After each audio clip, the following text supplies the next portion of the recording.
जय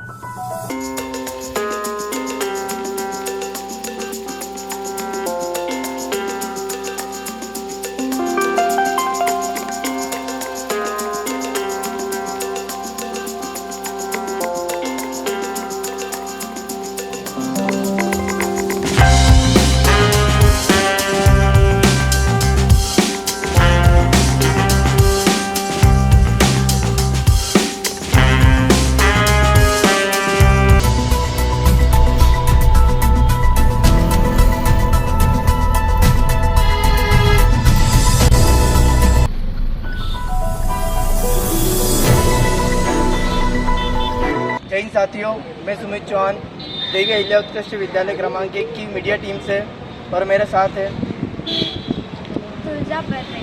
हम माननीय कलेक्टर महोदय से हमारी हस्तलिखित पत्रिका के संदर्भ में कुछ प्रश्न पूछने और उनसे मार्गदर्शन लेने के इच्छुक हैं और हम इसी संदर्भ में उनसे साक्षात्कार लेने के लिए उनके ऑफिस में आए हैं।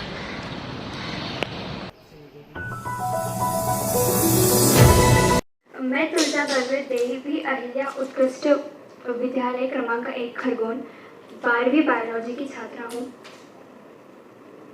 सर, मैं सुमित चौहान कक्षा 12वीं गणित का छात्र हूँ।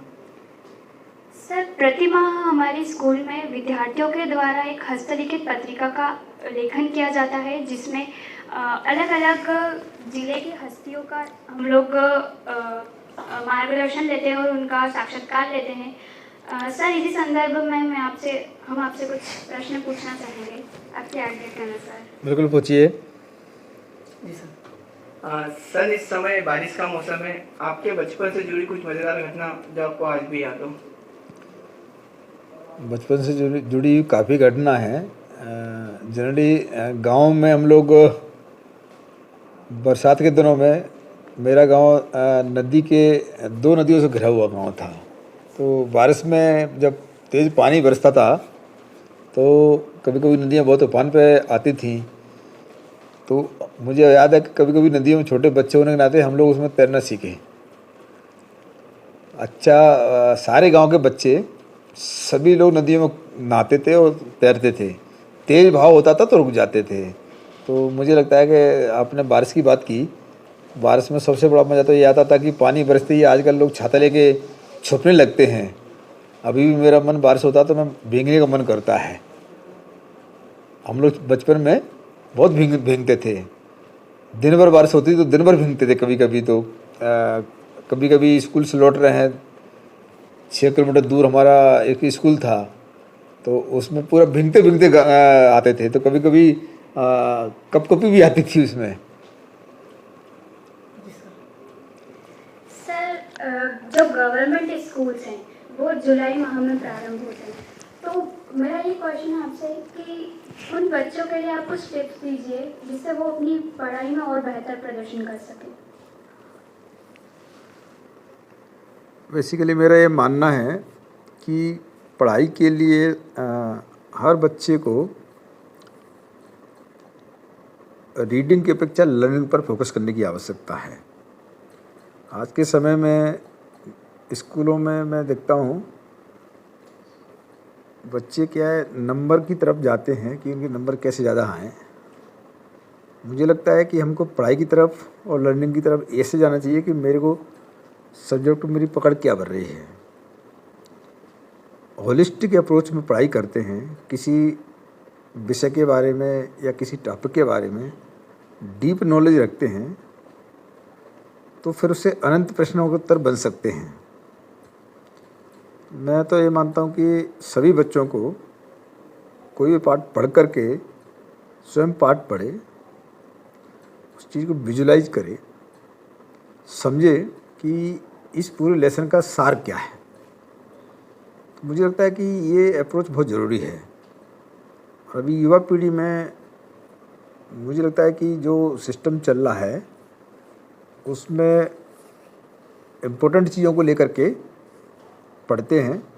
हर चीज़ इम्पोर्टेंट है या नहीं है उससे ज़्यादा फ़र्क पड़ता नहीं है।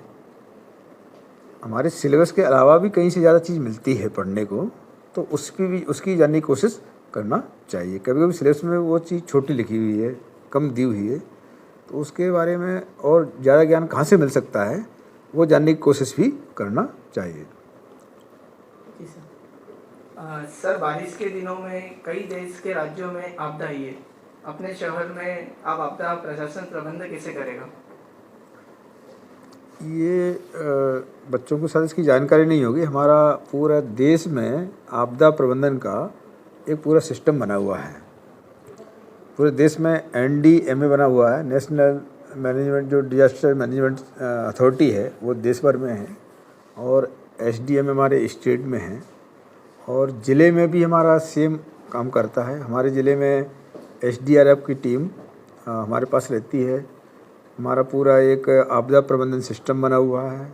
हम लोग स्टेट से कनेक्ट हैं, स्टेट के माध्यम से हम लोग नेशनल से कनेक्ट हैं। हमारे ज़िले में कौन कौन सी आपदा, किस तरह की आपदा आती है बारिश में, कहाँ कहाँ बाढ़ आ सकती है, बाढ़ग्रस्त एरिया चिन्हित है। जो फील्ड हमारी मशीनरी है, हमारे रेवेन्यू की और अन्य CMO और CO की जो मशीनरी है, इनकी हमारे साथ बैठक हो चुकी है। हमारी बैठक भोपाल से भी होती है, हमारे कमसलगंज से भी बैठक होती है, और ये पूरा एक SOP बना हुआ है कि ज़्यादा बारिश होने पर कहाँ कहाँ किन किन गाँव में पानी भरेगा, कहाँ डूब क्षेत्र होगा, और उसके लिए क्या क्या किया जा सकता है, हमारे पास क्या क्या बचाव के साधन हैं। यदि हमारे पास साधनों की कमी है तो हम स्टेट से मदद ले सकते हैं, नेशनल से मदद ले सकते हैं। तो इसमें पूरा एक जिला स्तर पर एक आपदा प्रबंधन समिति बनी हुई है कलेक्टर की अध्यक्षता में, और हम लोग लगातार इसकी मॉनिटरिंग करते हैं। सर, हम बच्चे किस तरीके से प्रकृति से जुड़े रहने के लिए प्रयास करें?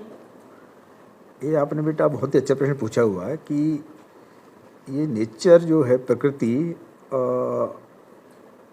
आदमी का स्वभाव बिल्कुल उससे उसी से मिलता जुलता है। हमारा जो शरीर पंच तत्व से मिलकर बना हुआ है। जब कहीं पर भी हरियाली होती है तो हमारा वहाँ पर जाने को मन करता है, पानी के पास जाने को मन करता है। हमको पानी की ज़रूरत पड़ती है, ऑक्सीजन की ज़रूरत पड़ती है। तो जो चीज़ हमको सबसे ज़्यादा आकर्षित करने वाली वो प्रकृति है। प्रकृति में सबसे बड़ा प्रकृति का जो मैं मानता हूँ कि वो हरियाली है, पेड़ पौधे हैं।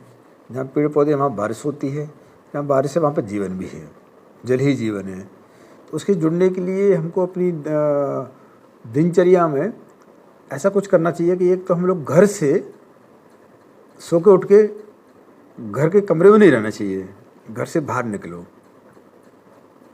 हमारे घर में 3 जगह है जहाँ पेड़ पौधे हैं तो हम बाहर भी घूम सकते हैं। घर जगह नहीं तो कहीं कोई आसपास में पार्क हो, पार्क या कोई दूर भी हो, चल के जाना हो तो बहुत और भी अच्छी बात है। मॉर्निंग वॉक भी होती है। प्रकृति के बीच में रहें। और मैं तो मानता हूँ कि स्कूलों के माध्यम से ऐसा एक सिस्टम भी बनना चाहिए कि हमारे पास में इस बारिश के सीज़न में हम प्लांटेशन कहाँ कहाँ कर सकते हैं। एक बार हैबिट पड़ जाएगी तो ज़िंदगी भर में आपको पता है कि हमारे माननीय मुख्यमंत्री जी रोज़ाना एक पौधा लगाते हैं। लोग उनसे ज़्यादा कोई बिजी हो नहीं सकता है। लोग बहुत से बहाने करते हैं, मेरे पास समय नहीं है। जब प्रधानमंत्री और मुख्यमंत्री समय निकालते हैं सब चीज़ों के लिए तो आदमी कोई भी निकल सकता है। तो प्रकृति से लगाव करने के लिए हमको हैबिट डेवलप करने की आवश्यकता है। कई इस तरह के कार्यक्रम होते हैं। जैसे आज ही मैं एक भगवानपुरा क्षेत्र में एक गांव में बसाली कोई गांव है, वहाँ पे आज हम लोगों ने 3333 हम लोगों ने थाई मान के हाईब्रिड के पिंक अमरूद वाले पौधारोपण करके मैं आज वहाँ पे आया। मुझे बहुत अच्छा लगता है। मैं आप लोगों से कहूँगा कि आप पेड़ जरूर लगाएं, प्रकृति को लोग नष्ट ना करें, इसको नुकसान ना पहुँचाएं। उसके लिए अवेयरनेस की आवश्यकता है। जो युवा पीढ़ी है स्कूल के माध्यम से बहुत बड़ा मैसेज दे सकती है। जितना हम लोग जागरूक होंगे उतना ही हम प्रकृति को नुकसान नहीं पहुँचाएंगे, प्रकृति को सहेजेंगे। तो ये बहुत अच्छी है। अपने खरगोन ज़िले में ही महरजा गाँव में पास में, गोपालपुरा के पास में, आप लोग स्कूलों के माध्यम से बच्चों को वहाँ पर ट्रिप करा सकते हो। मैं बड़वानी में था, तब बड़वानी में हमने वो लोगों ने एक शिवकुंज बनाया था एक पहाड़ी पर। वहाँ पर 30,000 पौधे एक दिन में लगाए थे।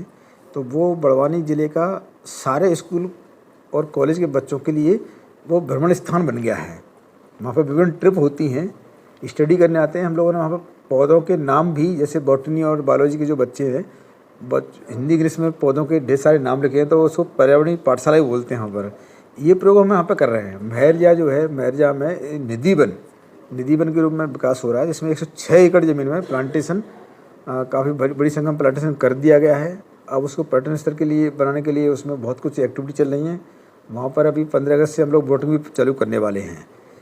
तो बच्चों का इनके ट्रिप के रूप में 100 बच्चों की 50 बच्चों की स्टडी पॉइंट ऑफ व्यू से आप साइकिलों से बच्चे जा सकते हैं, 5 किलोमीटर वो है, या किसी छुट्टी के दिन भी चलो चलते हैं, मतलब 1-2 काज हो जाएंगे, घूमना फिरना भी हो जाएगा। तो कहीं जब बाहर जाते हैं तो उसको हम सीखने के रूप में भी ले सकते हैं, उसमें दोहरा लाभ हो रहा है हमारा। एक तो हमारी आउटिंग हो रही है, बहुत सुंदर जगह देखने को मिल रही है, और वहाँ से हम सीख भी रहे हैं। तो उसको इस तरह से भी यूज़ कर सकते हैं। हम उसको पिकनिक स्पॉट के रूप में डेवलप कर ही रहे हैं, और अभी डेवलप है। अभी कुछ दिनों से जानकारी मिली है कि वहाँ पर बड़ी संख्या में लोग जाने लगे हैं। तो मुझे लगता है कि आपके पास तो बहुत अच्छी जगह है, वहाँ पर जाइए, सीखिए।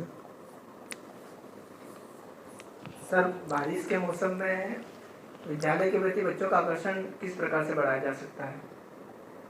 मुझे लगता है कि बारिश का मौसम हो, चाहे गर्मी का हो, चाहे सर्दी का हो, कोई सा मौसम हो, बच्चों का विद्यालय के प्रति आकर्षण हमेशा ही होना चाहिए। जिस तरह से बिना गुरु को ज्ञान नहीं मिल सकता है, तो ज्ञान लेने के लिए विद्यालय बनाया हुआ है, मतलब विद्यादान के लिए विद्यालय बनाया हुआ है। तो विद्यालय से ही बच्चे ज्ञान सीखते हैं, विद्यालय में गुरुजन मिलते हैं। तो बिना किसी नागा के, बिना किसी बंक मारे हुए बच्चों को ऐसी हैबिट डालने की आवश्यकता है कि उसको स्कूल मिस नहीं करना है। वो उसकी हैबिट तभी डलेगी जब वो स्कूल के जो प्रिंसिपल और उनका पूरा स्टाफ वो डेडिकेटेड रहे, डिसिप्लिन रहे, बच्चों को डिसिप्लिन रखे और बच्चों को इसमें समझाए भी, क्योंकि बिना डिसिप्लिन के विद्यादान पूरा हो नहीं सकता है। मुझे लगता है कि ये उत्कृष्ट विद्यालय के बच्चे, कम से कम एक भी बच्चा ऐसा ना हो इसमें 100% प्रेजेंस पर डे हो, तो उसकी उपलब्धि है कि उत्कृष्ट विद्यालय है। उत्कृष्ट का मतलब हर चीज़ में उत्कृष्ट, पढ़ाई में भी उत्कृष्ट तभी होगा जब प्रेजेंस होगी, टीचर्स की प्रेजेंस होगी, बच्चों की होगी, पढ़ाई की होगी, तो वो उत्कृष्टता की ओर जाएगा। तो मेरी अपील है, उत्कृष्ट विद्यालय को ऐसा उत्कृष्ट बनाइएगा, उसको देख करके आसपास के बच्चे भी उसको सीखने समझने आए। जैसे कि आज मेरे से आप कलेक्टर मिलने आए, कलेक्टर के पास क्यों आए? क्योंकि जहाँ पर कुछ चीज़ मिल सकती है वहाँ पर लोग जाते हैं जानने के लिए। कुछ भी अच्छी चीज़ मिल सकती है उसमें हर बंदा वहाँ पर जाता है, चाहे वो कोई पर्यटन स्थल हो, चाहे कोई बड़ा व्यक्ति हो, चाहे किसी पद पर बैठने वाला व्यक्ति हो, हर किसी के पास कोई नहीं जा सकता, केवल इसलिए जाता है कि कुछ सीखे कि कहाँ पर क्या हो रहा है। तो मुझे ये लगता है कि बच्चों को पंक्चुअल करने के लिए विशेष प्रयास की आवश्यकता है। सर, आजकल की जो जनरेशन है, हम लोगों के पास पेशेंस, संतोष की बहुत ज़्यादा कमी है। तो हम किस तरीके से हमारे अंदर संतोष को जागृत करें, इसके बारे में कुछ कहिए। मुझे ये लगता है कि असंतोष का कारण, संतोष और असंतोष का कारण हमारे दिमाग की उपज है। हम जब किसी और चीज़ से कंपेरिजन करते हैं तब असंतोष उभरता है। हमारा मन तभी विचलित होता है जब हम दूसरों से तुलना करने लगते हैं कि दूसरे के पास ये सब कुछ है, मेरे पास ये नहीं है। और जब हमारे पास नहीं होता तो हम लोग असंतुष्ट भी रहते हैं और हमको नेगेटिव और हीन भावना भी फील होती है। हमको केवल ये देखना है कि आपको इतनी समझ होना चाहिए बच्चों को कि एक्चुअली में वास्तव में बनना क्या है। केवल पढ़ाई का मतलब ये नहीं है कि बहुत अच्छी नौकरी लग जाए, बहुत पैसा कमा लिया जाए, ये कोई अंतिम लक्ष्य नहीं है। लाइफ का अंतिम लक्ष्य क्या है? मुझे ये लगता है कि इस सोसाइटी में कोई व्यक्ति कितनी आगे बढ़ जाए और सोसाइटी आगे नहीं बढ़ती है तो उसका बढ़ना ना बढ़ना बेकार है। हम जिस समाज में रहते हैं सभी लोग खुश हैं तो हम खुश रह सकते हैं। मान लो एक व्यक्ति खुश रहना चाहो, सभी लोग खुश नहीं हैं, तो वो नहीं रह सकता है। तो ये कैसे होगा? ये तभी होगा जब वो सोसाइटी को समझें, सोसाइटी की नीड को समझें, हमारी नीड को समझें, हमारे आसपास की नीड को समझें और हम उसी हिसाब से ही अपना काम करें। हम कोई भी काम ऐसा करें कि जो अपने स्वयं के सेल्फिशनेस के हिसाब से करें कि हम लोग अपने बारे में सोचें, तो वो आपको संतुष्टि नहीं दे सकता है, वो हमेशा असंतुष्टि का कारण बनता है। क्योंकि आप लोगों को जब सबके बारे में सोचोगे, सबको साथ में लेके चलोगे और आपके पास जो है उसको स्वीकारो, जैसे हो उसको भी स्वीकार करो कि मैं हूँ, मैं अच्छा हूँ। आप किसी से भी तुलना मत करो कि अरे सामने वाला तो ऐसा है वैसा, वो ही नुकसान का कारण बनता है। आप सबसे बेस्ट हो। हर व्यक्ति दुनिया में यूनिक है, स्पेशल है। दुनिया में कोई भी दो लोग एक से नहीं हैं, दोनों सब लोग यूनिक हैं। तो यूनिकनेस पहचानो। हर व्यक्ति ग्रेट है और ग्रेट आदमी जो करना चाहे वो कर सकता है, ये मान के चलना पड़ेगा। बाकी तो मैं मानता हूँ कि लोगों का जो मन का भ्रम है वही परेशान करता है, तो मन को कंट्रोल करना बहुत ज़रूरी है और इसलिए विद्याधन कर ही रहे हो आप लोग। सर, बारिश के समय में सड़कों पर होने वाली दुर्घटनाओं को किस प्रकार से रोका जा सकता है? बेसिकली एक मुद्दा बहुत सिंपल है कि हम लोग केवल स्कूल में तो पढ़ते हैं, क्लास में पढ़ते हैं,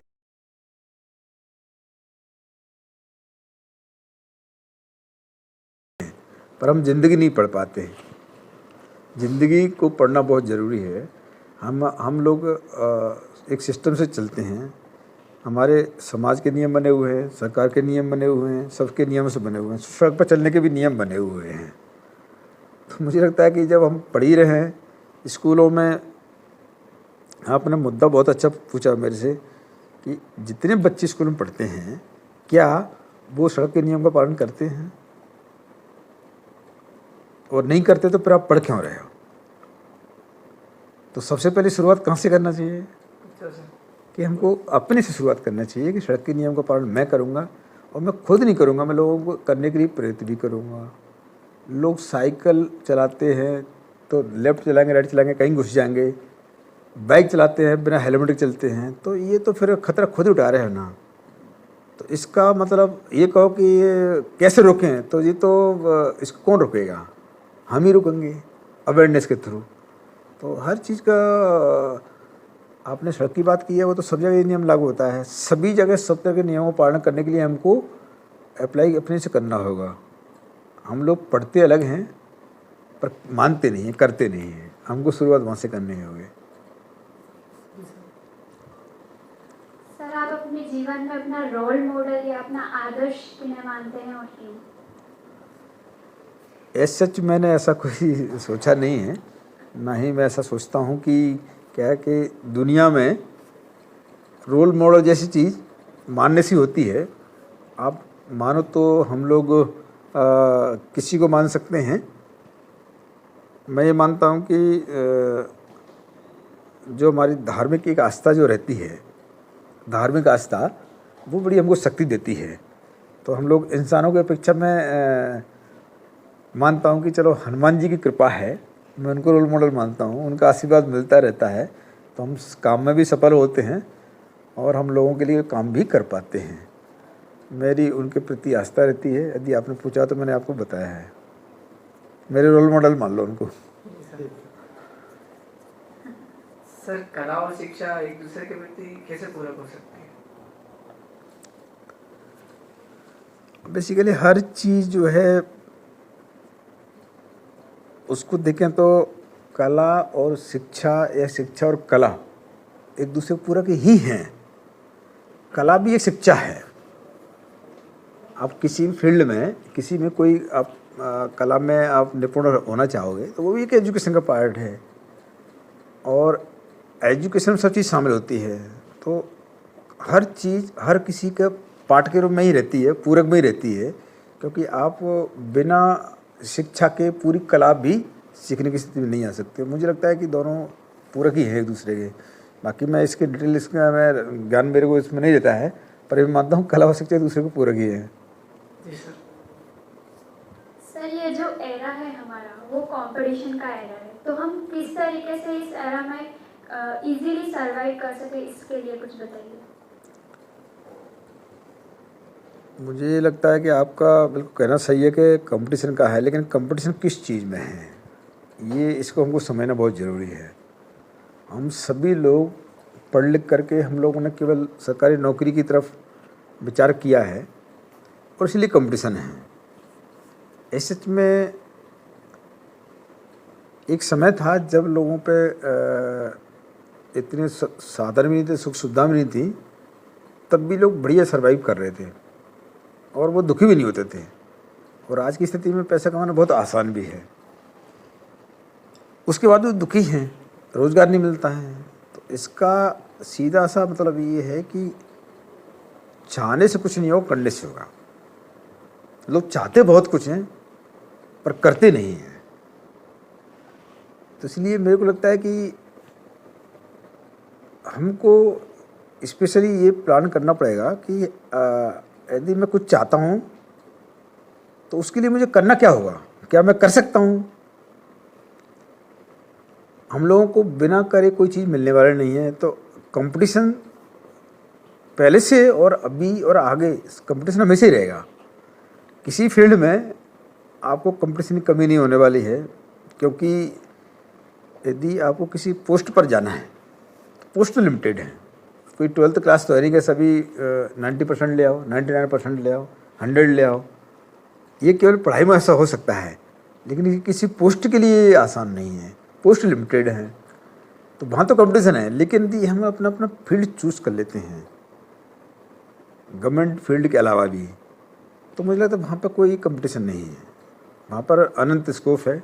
हम आजकल एक ही सब्जेक्ट में, एक ही विषय में लेकर के इतने ब्रांचेस खुल गई हैं, तो कहीं पर भी हम लोगों को जहाँ पर अच्छा लगता है हम वो कर सकते हैं। पर किसी की नकल करोगे तो पिछड़ जाओगे। खुद का ही प्लान करना पड़ेगा, और खुद का प्लान किया हुआ व्यक्ति आगे बढ़ सकता है। किसी को देख के करेंगे तो आधा किया फिर छोड़ देते हैं उसको हम लोग। इसलिए अपना प्लान करके काम करिएगा। मुझे लगता है कि बहुत काम करने का बहुत स्कोप है। इतनी बड़ी जनसंख्या को हर चीज़ की आवश्यकता है, रोटी, कपड़ा, मकान, खान पीन में भी डिफरेंट टाइप की वैरायटी, कपड़े में डिफरेंट टाइप की वैरायटी, सब में वैरायटी। और इसमें हर व्यक्ति को इतना काम करने का स्कोप है। खेती बाड़ी की बात करो तो आधुनिक खेती इतनी हो गई है। पहले तो लोग बड़ी मुश्किल से खेती कर पाते थे, अब तो मशीनों से खेती होने लगी है। आजकल ड्रिप सिस्टम हो गया है। इतनी रिसर्च हो रही है। तो एज सच में हमको उस फील्ड में, कई फील्ड का डिटेल एनालिसिस करते हुए जहाँ पे हमको लगता है कि मेरा रुचि का ये है, वो करना चाहिए। और ऑप्शन 1, 2, 3, 4 लेके चलना चाहिए, ताकि फिर निराश ना होना पड़े। सर मेरा आपसे आपका आखिरी प्रश्न है सर, कि सर आप बच्चों को क्या कहना चाहेंगे सर? मैं केवल यही कहना चाहूँगा बच्चों को कि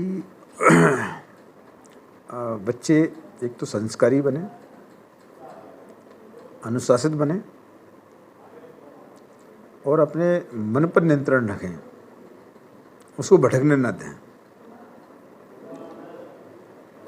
अपने आप को बनाएं, न कि किसी और से तुलना करें। क्या बनना चाहते हैं तो इम्प्रूवमेंट अपने आप में ही लाना होगा। और ऐसी स्थिति में मतलब कोई बच्चा ना तो नेगेटिविटी में जाएगा, सकारात्मक रहेगा और हमेशा आगे बढ़ता रहेगा। बाकी पढ़ाई के जो मायने में मेरे को लगता है कि ये जो पढ़ाई, जो नंबरों की पढ़ाई होती है, मैं नहीं मानता कि नंबरों को लेकर के हमको निराश होने की ज़रूरत है। किसी कम नंबर, ज़्यादा नंबर है, ऐसा नहीं है। कम जो नंबर वाले बच्चे दुखी हो जाएं कि मैं तो कुछ हूँ नहीं। इसके पीछे यदि हम रिसर्च पर जाएं तो ज़्यादा पढ़े लिखे लोगों से, ज़्यादा नंबर लाने वालों से कम नंबर लाने वाले ज़िंदगी में ज़्यादा सफल मिलेंगे ज़िंदगी में। तो मुझे लगता है कम नंबर वाले लोग ज़्यादा नंबर वाले लोगों से ज़्यादा सफल मिलेंगे आपको। तो ये सफलता क्या है, इसको बच्चों को समझने की आवश्यकता है।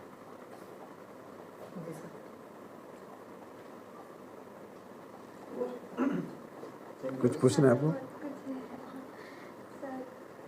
Thank you very much. कुछ पूछोगे? सर प्रेशर को कैसे रिड्यूस करते हैं आप? बेसिकली मैं स्कूल में मैंने बोला भी था आपको, प्रेशर क्या प्रेशर है, प्रेशर कहाँ है, ये हमारे दिमाग की उपज है। मैंने एक उदाहरण दिया था आप लोगों को पढ़ाते समय कि एक ही सिचुएशन, एक ही इवेंट को लोग अलग अलग ढंग से एनालिसिस करते हैं, एक ही समस्या को अलग अलग ढंग से लोग एनालिसिस करते हैं।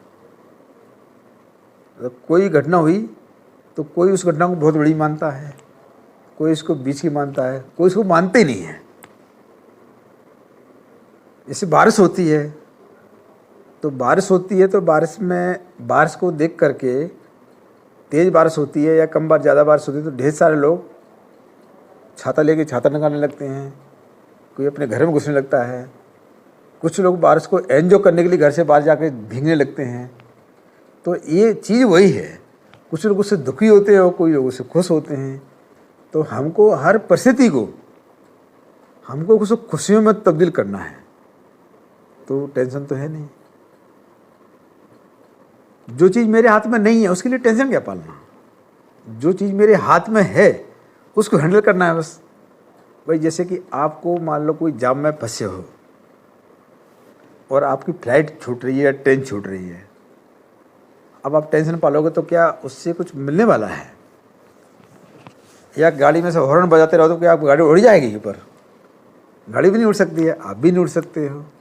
तो परिस्थिति को स्वीकार करो, हो सकता है ईश्वर उसमें भी आपका कुछ अच्छा कर रहा हो। ये मैं मानता हूँ, ये टेंशन रिलीज करने का बहुत अच्छा तरीका है।